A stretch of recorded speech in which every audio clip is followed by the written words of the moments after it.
passe, il y a une étincelle qui va sortir de la lampe, et en passant par l'image, elle va être refroidie. Donc du coup, on a un peu moins de risque de genre d'explosion avant. Le problème, c'est qu'en bas, je vous ai déjà dit, on n'y voyait rien.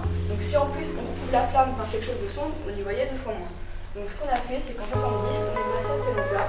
Donc en fait, le tamis a juste été rehaussé sur un cristal de roche. Comme ça, les mineurs voyaient à peu près clair. Enfin, ça faisait un peu comme la lumière d'une bougie, donc on ne s'éclairait pas tellement. C'était quand même déjà mieux que ça avec celle-ci. Donc on s'est quand même rendu compte que ça n'allait pas.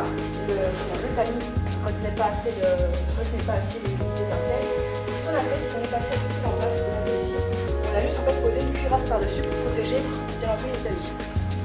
Et donc la dernière, celle-ci, alors celle-ci c'est l'ancêtre du grisomètre. Donc vous voyez les gazinières comment c'est fait. Voilà, quand il y a du gaz, la flamme elle devient un peu bleue. D'accord? Donc là c'est la même chose. Vu qu'ils n'avaient pas de quoi mesurer le grisou dans l'air que les lampes qu'ils avaient ici, donc arrivaient dans leur chantier, ils avaient leur lampe et ils voyaient un petit peu donc la taille et la couleur de la flamme. Si la flamme était bleue, c'est qu'il y avait du gaz. Et sur la taille qu'elle avait, en fait, à chaque gradation que vous avez à côté, vous avez des pourcentages.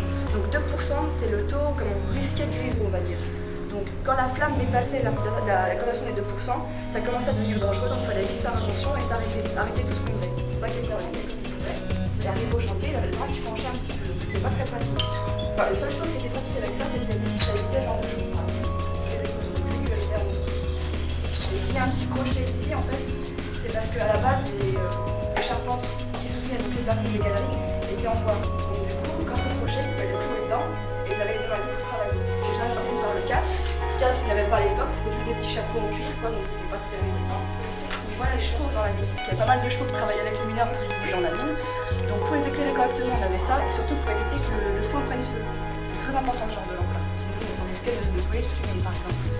Et ensuite, donc, les batteries ont évolué, donc elles étaient plus résistantes, plus solides, et on est passé donc à la dernière lampe, celle que j'ai juste ici. Donc la forme est un peu plus arquée pour épouser la forme des hanches, pour pas qu'ils aient quelque chose de dur qui leur coupe dans les hanches tout le temps. Donc pour ces lampes-là, les mineurs du matin arrivent ici, et donc ils récupèrent leur lampe. Donc ils ont un numéro qui leur est attribué qui correspond à une lampe. Donc le mineur le lampiste leur donne la lampe, les mineurs vont faire leur poste dans le bas, et ils remontent à la fin du poste. Donc en arrivant, ils déposent la lampe ici, le mineur va les charger, ils sont prêts pour le lendemain. Donc ça permettait de charger les lampes et aussi de faire l'appel. C'est-à-dire que si jamais il manquait une lampe ici, c'est qu'il y avait encore un mineur qui était au fond, et donc qui était un accident, qui était en famille, il ne savait pas, donc il fallait le secourir tout de suite. Sur le réseau, il s'affichait sur l'écran. Juste ici. Le 2% qui était dangereux, il était là. Une fois passé ça, c'est comme ça, c'est dangereux. D'accord? Le millimètre, ceci vient du Darcy, un puits de la région mentionnelle, juste à côté. Donc là, on est au décagement. Ce genre de cage, on va dire, c'est à partir de ici.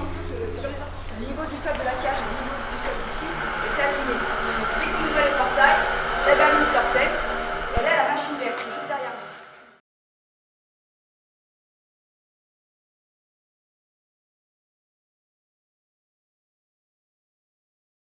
On n'entendait rien. Donc ce qu'on a fait, c'est qu'on a mis en place l'alphabet des signaux. Donc ce que vous avez ici. Vous connaissez tous le morse? Ouais. À peu près. Là, c'est presque le même principe. Le morse. Voilà, on tâche et puis ça fait comme si on télégraphe tout ça. C'était la même chose. Donc, les mineurs descendaient. J'ai ici aussi un compresseur d'air. Donc tout fonctionnait à air comprimé. Et ces machines-là, on peut avec ça. Et en freinant, il fallait que la flèche qui est de chaque côté des petites cages rouges et blanches soit pile poil en face des petits possibles personnes. Je vais faire supposer des câbles pour 56 personnes. Donc voilà, ça c'est un petit morceau de câble. Quand la pierre était brute au-dessus, bon, ça faisait pas bien non plus ce truc-là. Bon, c'était pas très pratique.